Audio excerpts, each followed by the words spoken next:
Сәлем достар, біз бүгін осындай намазник тігетін боламыз. Бұл стандарт өлшемдегі намазник 44-тен 54-ші размерге дейін келе береді. Штапель матасынан тігеміз.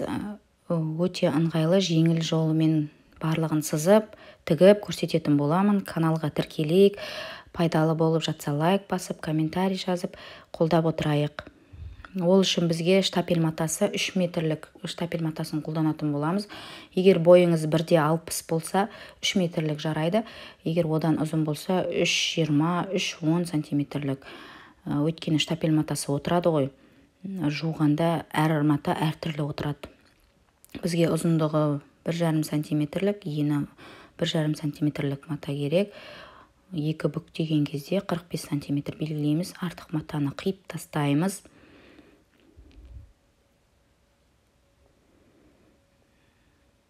Мынау қайырылған жері болады бізде сгиб. Жоғарғы жағы 11 сантиметр. Төменгі жағынан 10 сантиметр белгілейміз.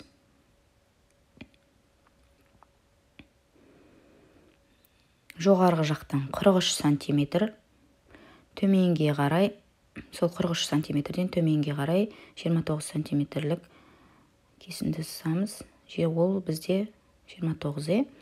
Содан көлденең сызық сызып белгілеп аламыз. Төменгі жақтан жоғарыға қарай 22 сантиметр белгілейміз. Осы нүктелерді қосамыз.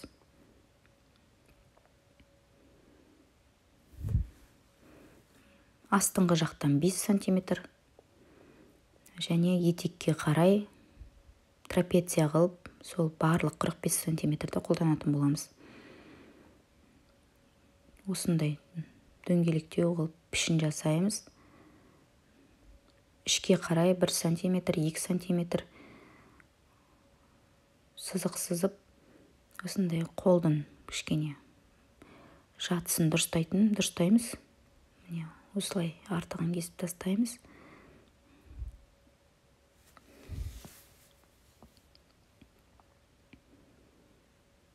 Бұл бізде алдыңғы бой.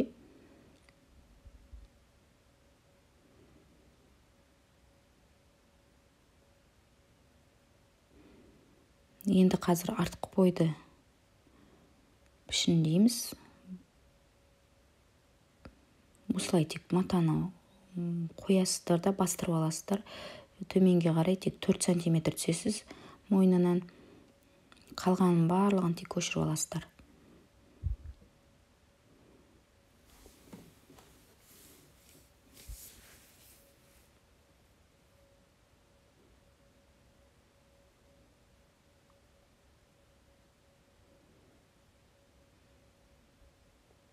Міне дайын болды.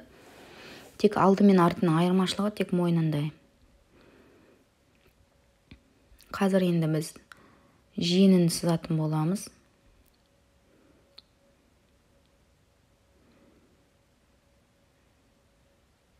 Отыз сантиметрлік және 22 сантиметрлік кесінді керек болады. Кесінді деп, 4 жоғары жағынан төменге қарай 17 сантиметр белгілейміз. Ол сызықтарды біріктіреміз. Жоғарғы жағы бізде бүктелген жер болады.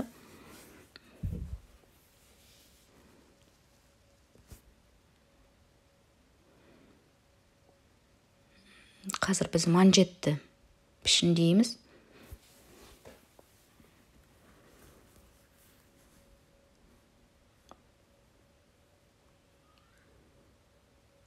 Жиырма 2 сантиметрлік және 10 сантиметрлік 4 бұрыш сызып, дәл қақ ортасынан сызамыз белгілеп. Сол сызықтан 9 сантиметр оңға, 9 сантиметр солға белгілеп. Барлығы сонда бізде 18 сантиметр жоғарғы бұрышпен біріктіреміз. Төменгі жағы бізде 18 сантиметрлік жер сгиб болады. Бұл бізде манжет. Жоғарғы жағы рукава бізде. Енді қазір капюшонды пішіндейміз.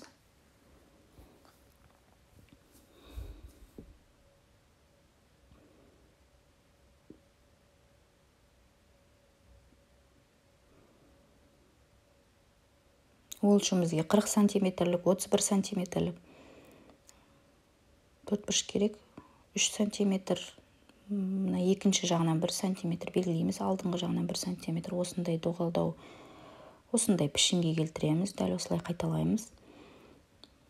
Жоғарғы бұрыштан 6 сантиметр осындай капюшонға келтіріп, доғал етіп пішінін келтіреміз. Бұл бізде капюшон дайын болды. Енді қазір біз Калифорния матасынан тігілетін кимешек. Бұл кимешекке жарты метрлік мата жарайды. Бір намазникке жарты метрлік Калифорния матасы кетеді, трикотаж яғни. Бұл бізде 50-да 33 сантиметрлік төртбұрыш, жоғары жағынан 17 сантиметр белгілейміз. Жоғары жағынан 4 сантиметр белгілеп, 4 сантиметрді прямой қылып, осындай қылып пішінін келтіреміз. Сол жанағы 17 сантиметр белгіледік қой, содан төмен 25 сантиметр белгілейміз. Кимешектің артқы жағымен қосамыз.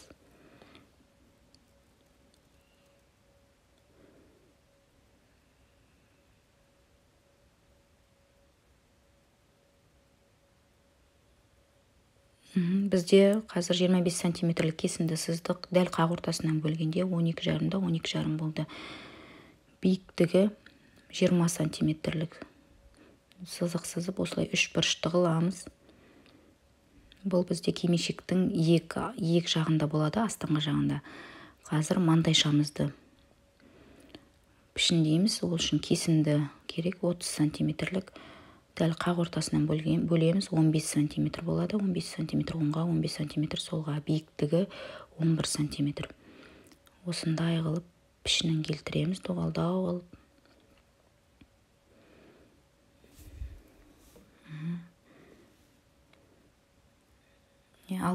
Дайын болды. Мен сіздерге қазір қайттан жанағы алдыңғы бой мен артқы бойды тағы да сызып көрсетейін деп жатырмын. Түсінікті болу үшін жаңа мен қағазға матаның бүктелу жолын көрсеттім ғой. Бұл сызық сіздерге қазір лекалы сызып алсаңыздар болады, қайталап. Дәл осылай. Бұл намазник менің қаншама тәжірибемнен шыққан, өйткені мен на заказ намазниктерді көп тігемін. Осы қаншама еңбектен кейін, қаншама тәжірибеден кейінгі шыққан войкрика. Соны мен сіздермен бөлісіп жатырмын.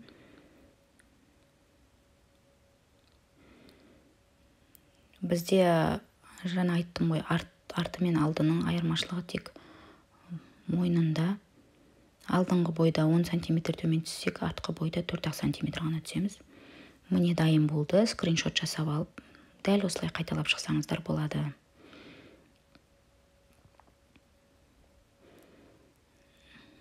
Қиылу жолында бір көрсетіп жіберейін.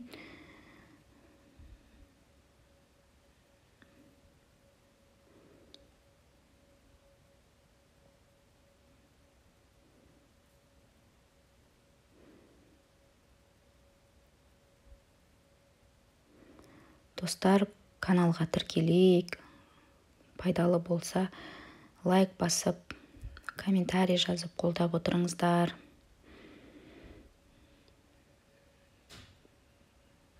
Барымша түсінікті болу үшін жасап жатырмын.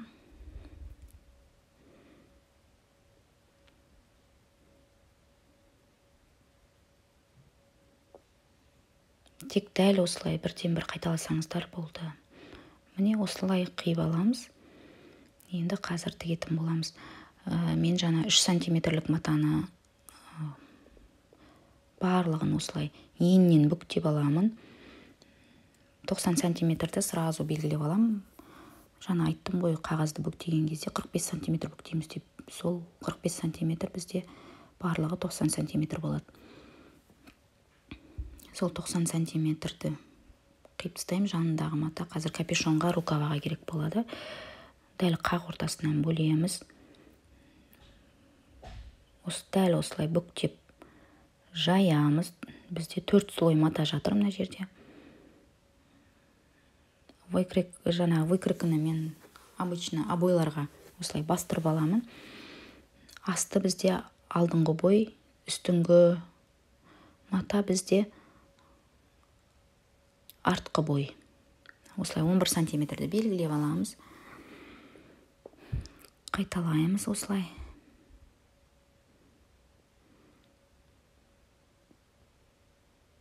Мен тек выкройканы жоғарғы жағын алып аламын, қалғанын осылай линейкамен тек қоса қоямын.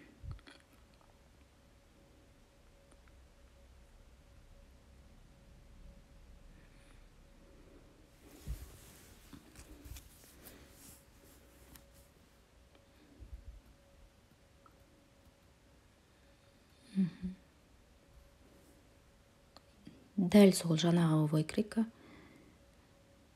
Осы бір выкройкамен алдында артында сызып алам. Мынау бізде жоғарғы жағы, астыңғы жағы бізде алдыңғы бой ғой. Астыңғы матадан 11 сантиметр, 10 сантиметр белгілеп аламыз. Жоғарғысынан 4 сантиметр белгілейміз. Өйткені жоғарғысы артқы бой. Астына 11 сантиметр белгіледік. Осылай міне. Кесіп бастаймыз, артығын жоғарғы жағында қиып аламыз. Міне, мынау алды, мынау үсті арты болады. 4 слой мата, ортасы сгиб. Енді қазір капюшонды пішіндейміз. Ешқандай тігіске мата қалдырмаймыз. Қалай бар, солай. Қалай мана сыздық қой выкройкасын, дәл солай қиып аламыз.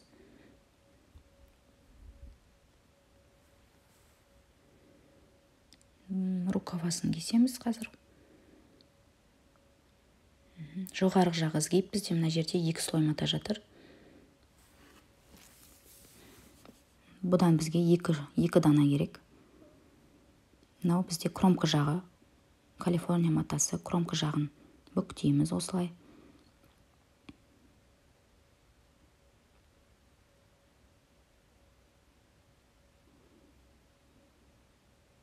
Созылатын жағын жанына қарай жібереміз. Созылмайтын жағы сонда ұзындығына кетеді. Созылады, бірақ жаны өте қатты созылады ғой. Енді қазір осылай көлденең бүктейміз матаны. Астыңғы жағы міне. Сгиб, асты. 2 слой мата бұл жерде.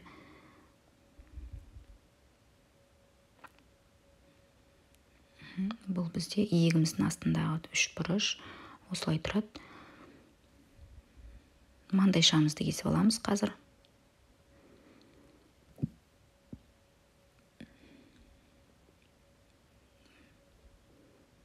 Матаны осылай көлденең бүктесеңіздер жатымды болады. Қонымды, жатымды. Дәл қақ ортасынан отсечка береміз. Манжетті кесіп аламыз қазір. Осылай 2 бүктейміз. Кем жағы, бүктелген жағы болады.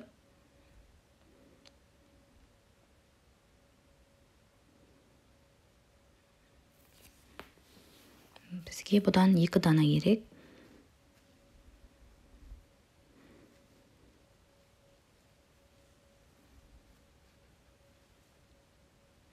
Дайын болды міне. Енді қазір тігуге кірісеміз. Осылай бүктейміз. 2 жанын оверлоктап шығамыз. Міне дайын болды, оверлоктады. Өстіп пішінге келтіріп дайындап қоямыз. Міне дайын болды.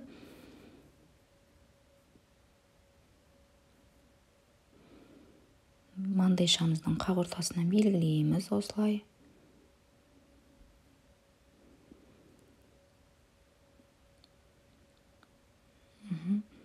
Отсечка береміз. Дәл қақ ортасынан кимешектің оң жақ бетімен жатқызып, маңдайшаны қақ ортасынан қатайтып аламыз инемен. қақ ортасынан жанына қарай оверлоктап тігеміз. Бір жағын тігіп алдық, енді екінші жағын тігеміз. Қақ ортасынан жанына қарай.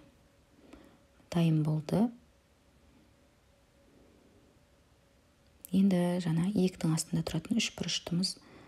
Сгиб жағынан бүктеп 2 сантиметр белгілеп насечка береміз. Осы насечка арқылы қойып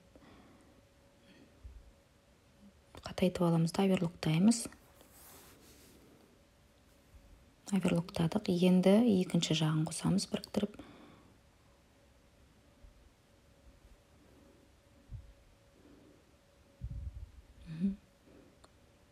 Тігісті аяқтаймыз осымен. Ана шеттен мына етегіне дейін тігіп шығамыз. Міне дәл осылай. Дайын болды кимешегіміз.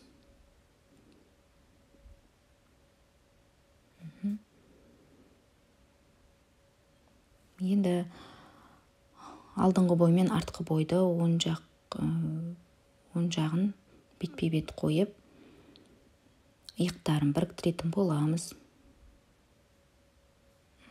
Осылай. Екінші жағында оверлоктап тігіп аламыз. Міне дайын болды.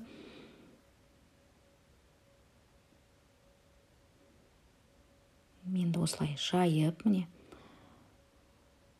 екі жанына жіберіп жаямыз осылай. Бұл рукаваның дәл ортасын насечкамен белгілеп аламыз. Тігісті артқы жаққа қарай қайырамыз.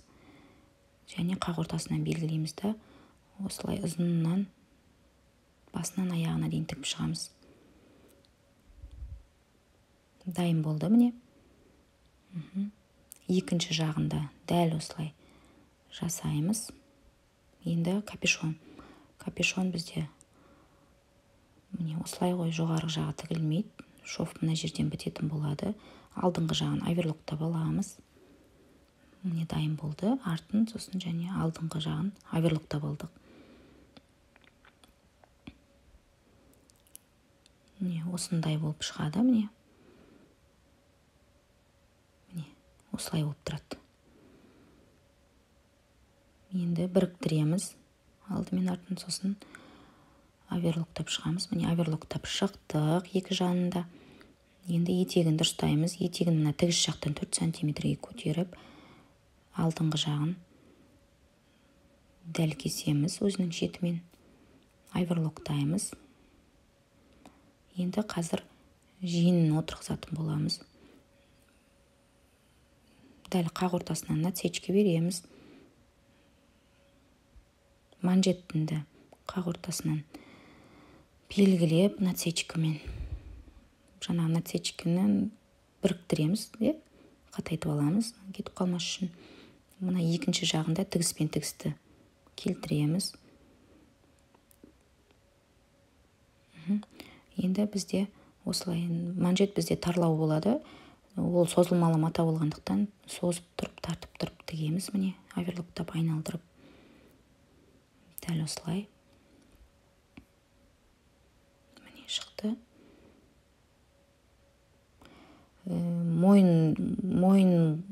Мойнын тікпес бұрын осындай. Егер тесма салатын болсаңыз, тесмаңызды тігіп дайындап алыңыз. Егер тесма салмайтын болсаңыз, шетін қайырып тігіп алу керек. Отырғызуға мойын ойынсына кимешекті отырғызуға дейін жаңағы капюшонымыздың алдыңғы жері дайын болу керек. Насечкасын бердік қақ ортасынан. Енді мойынның дәл қақ орталарын белгілеп насечка беріп аламыз.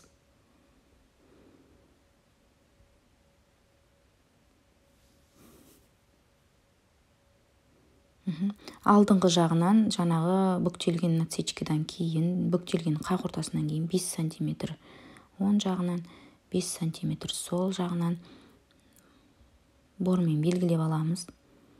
Бұл бізге қазір керек болады. Теріс қаратамыз. Бірінші капюшонды отырғызып аламыз.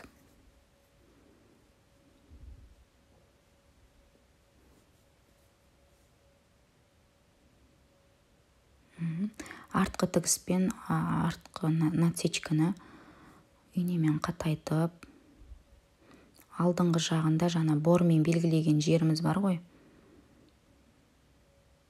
Міне, бормен белгілеген жерімізге осы шетін, капюшонның шетін қойып аламыз, осылай қатайтып аламыз әбден. Алдыдан артқа қарай инемен жылжытамыз. Артқа қарай. Қазір арт жағында артық мата шығады, оны біз желке жағына бүрме жасап жібереміз. Міне, капюшон бізде артықта болды. Қақ ортасына қарай осындай складка жасап жібереміз осылай. Инемен қатайтып дайындап қоямыз. Екінші жағынан да дәл солай қайталаймыз.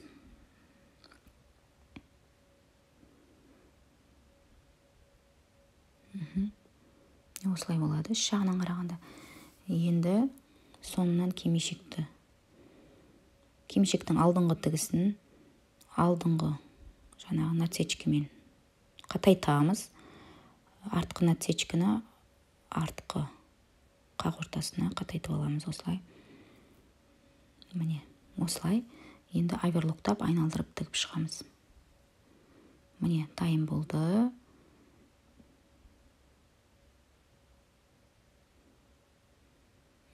Осындай міне, лишний мата шығып жатса, артқы жағынан осылай бүріп жіберуге болады. Оның ешқандай артық зияны болмайды. Міне, артқы жағынан капюшон осындай болып тұрады. Мынау жиыны. Міне, дайын болды. Дәл қалай мен жасадым, солай қайталасаңыздар, осындай кереметтей намазник шығады. Самый главный стандарт өлшемдегі барлығына келе береді. Міндетті түрде жуып алыңыздар матаны. Міне осындай. Каналға жазылайық, тіркелейік. Пайдалы болса лайк басып қолдап отырайық достар. Үлкен рахмет.